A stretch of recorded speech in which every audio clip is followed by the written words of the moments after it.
Following China's heel turn to join the corporation, the two programs of Shane vs. X-Pac and China vs. DX overlapped heading into WrestleMania 15, with all four involved in Raw's opening segment on February 1, opening Raw with a 5.3 rating, building to the main event on the night with Triple H vs. Kane in a cage along with the post-match angle and the Overrun doing a joint show high 6 rating.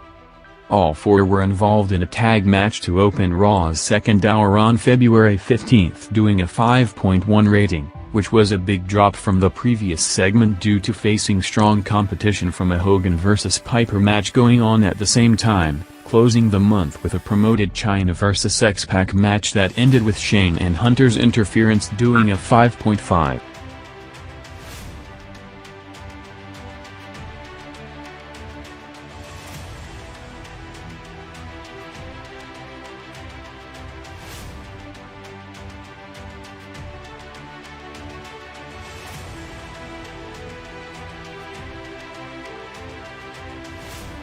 Scott Hall came out to confront Ric Flair during the first hour on February 1, setting up the main event for the night with Hall vs. Benoit going 11 minutes in a US #1 contender match doing a 4 rating, with Hall involved in the big angle of the night the following week with the NWO attacking Flair in a field, before coming back to the building to attack Roddy Piper in the build to their Super Brawl pay-per-view match in a quarter doing a peak 5 rating, closing the show in a cliffhanger with Hall handing the taser to a mystery person off camera.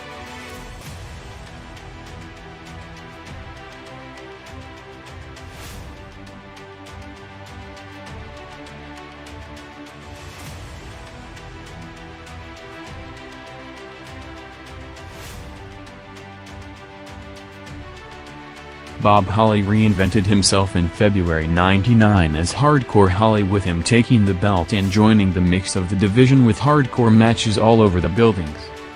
Holly defended the title against Steve Blackman on February 15, the day after beating Al Snow in one of the wildest matches in history that ended in a Memphis River, before Bart Gunn made his TV return since winning the Brawl for All to set up a Holly vs. Bart title match for next week, turning shoot into work by building it on Holly being the only one Bart didn't knock out during the tournament, with the Holly Blackman match and Bart segment jumping over 1 million viewers to a 6.1 rating, and the Holly vs. Gunn match on February 22 picking up over 500,000 viewers to a 5.5 rating. Kane was in the main event of 2 out of the 3 head-to-head weeks during the month. First with a cage match against Triple H jumping over 500,000 viewers to a peak 6 rating, and an Inferno match against Taker on February 22.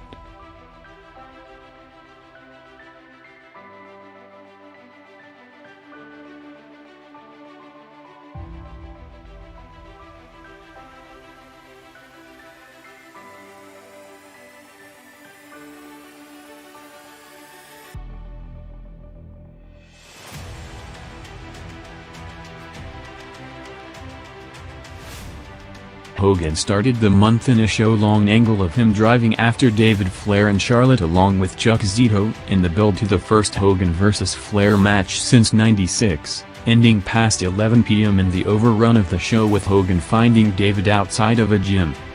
After the last few weeks of Flair taunting Bischoff in different roles in the building, WCW had a major go-home angle for the Super Brawl pay-per-view with Eric Bischoff driving Flair's limousine to an NWO trap in the middle of a field to ending a brutal beatdown drawing a 5 rating in the unopposed hour crossing into 9 p.m., with Hogan and the NWO arriving to the building an hour later calling out Flair to instead bring out Piper, starting an impromptu Hogan vs. Piper title match jumping huge with over 2 million viewers to a peak 5 rating, before coming out an hour later to call out Flair again doing another big gain in the overrun with an over 1.7 million viewers jump to a 4.5, closing the month doing a Flair imitation in an NWO Horseman parody skit.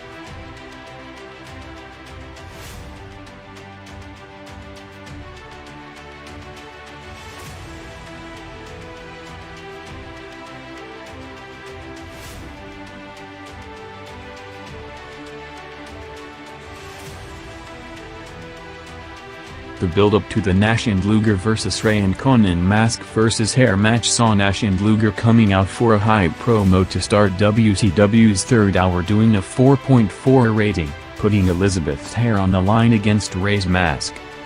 Nash and Hogan jumped Flair's limousine in a field the following week before returning to the building with two big NWO segments on the night, bumping the show over 3 million viewers, with Nash's biggest match of the month coming on February 22nd in a rematch with Mysterio and Ray's first ever match without the mask, ending in a big upset with Ray going over in a match, jumping over 500,000 viewers to a peak 4.9 rating. Closing the show with the NWO taking over the show satellite for a scheduled interview with Flair for a Horseman parody, with Nash bringing back the Arn Anderson imitation.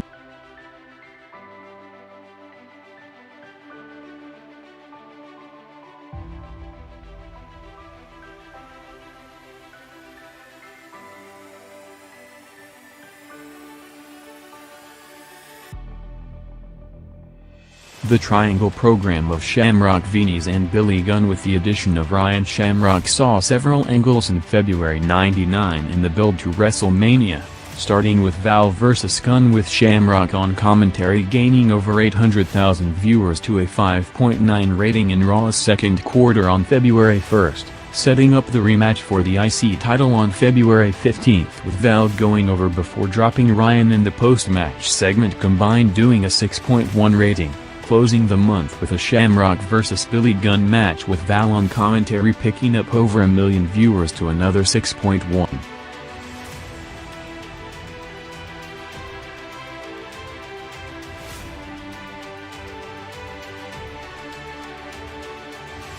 With the Playboy magazine about to be released in early March, Sable was off WWF television promoting it on a media tour to start February '99. Resulting in her drawing power being elevated with every appearance since coming back to Raw, spiking viewership on another level than anything she previously did. Sable made 2 appearances with each jumping over 1 million viewers into the 6 rating range, first coming out for a promo on February 15th, playing off her mainstream media appearances to turn heel in a segment, jumping big to a 6.1 rating, with the following week seeing Sable in the peak quarter of the night with another 6.1 for a segment with Tori and Luna.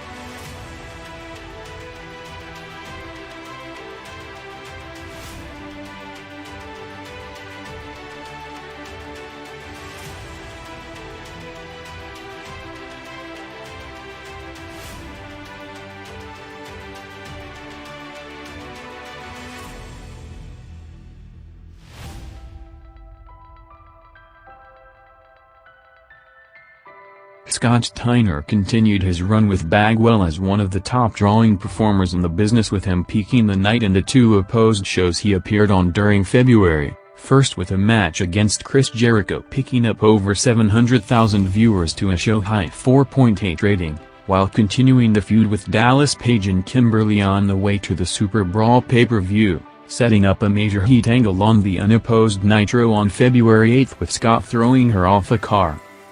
Goldberg's only appearance on February 1st saw him cutting a promo hyping his upcoming pay-per-view match with Bigelow, as with Goldberg and Steiner off the show on February 15th, both returned big the following week with the first ever match between them booked for the show, drawing the peak rating of the night with a 4.9 rating.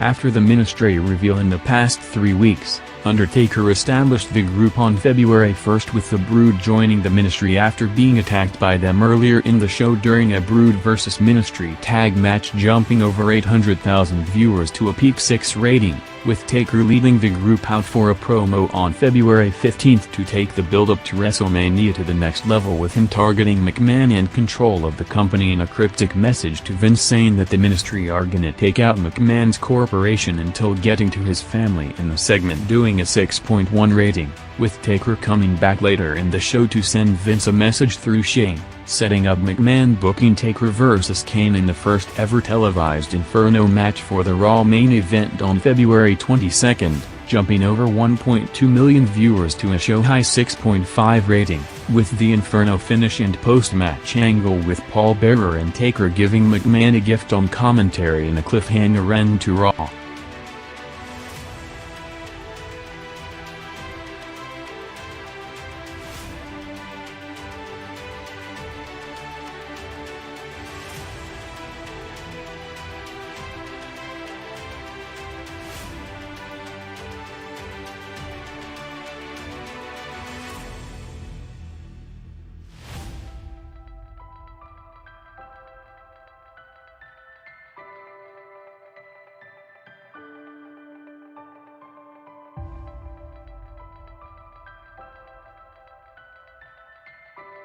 With the first official Austin vs. McMahon singles match booked for the Valentine's Day Massacre pay-per-view in 2 weeks, Vince McMahon started February in a show-long angle of him, Patterson and Briscoe driving around Texas to find and provoke Austin to get him out of the match, featuring a series of comedic skits throughout the show until eventually finding Austin in a bar in Raw's final quarter of the night doing a 5.7 rating, ending with Austin telling McMahon that he's not gonna hit him tonight but wait to end it in the cage match.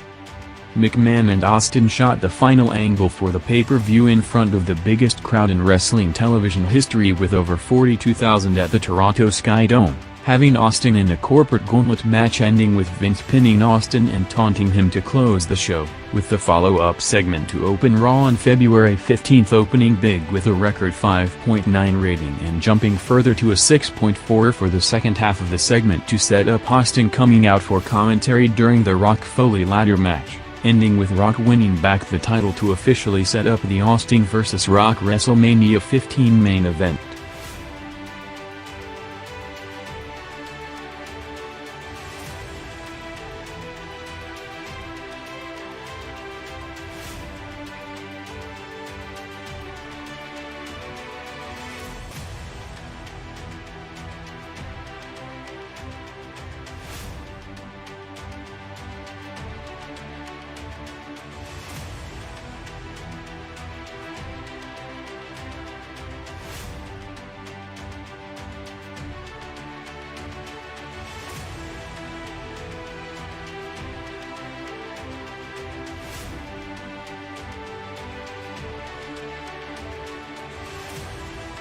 Rock and Mankind continued their record-breaking run as after drawing the highest-rated quarter in Raw history on January 25, 6 days later the Rock-Mankind empty arena match during the Super Bowl halftime drew the most-watched match in cable TV history, with the follow-up confrontation a day later on the February 1 Raw, which saw Rock and Foley setting up the next major match in their series with a last man standing match at the Valentine's Day Massacre pay-per-view, jumping over 800,000 viewers to a peak 6 rating.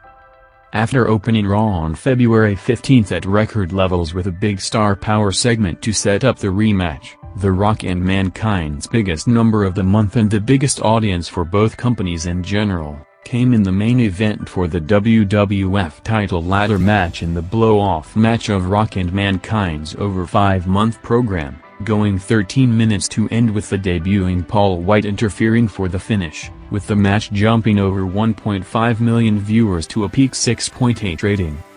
Vince introduced White and Rock to open Raw on February 22 in their first promo segment, leading to a Rock-White confrontation to kick off the main storyline for the WrestleMania main event, with Problems in the Corporation doing a 5.4 rating, setting up a promoted first-ever Rock vs. White match with Mankind as the special referee, building up to a swerve of both turning on Foley along with McMahon, ending February 1999 with massive momentum heading into another record run for the company in the build to WrestleMania 15.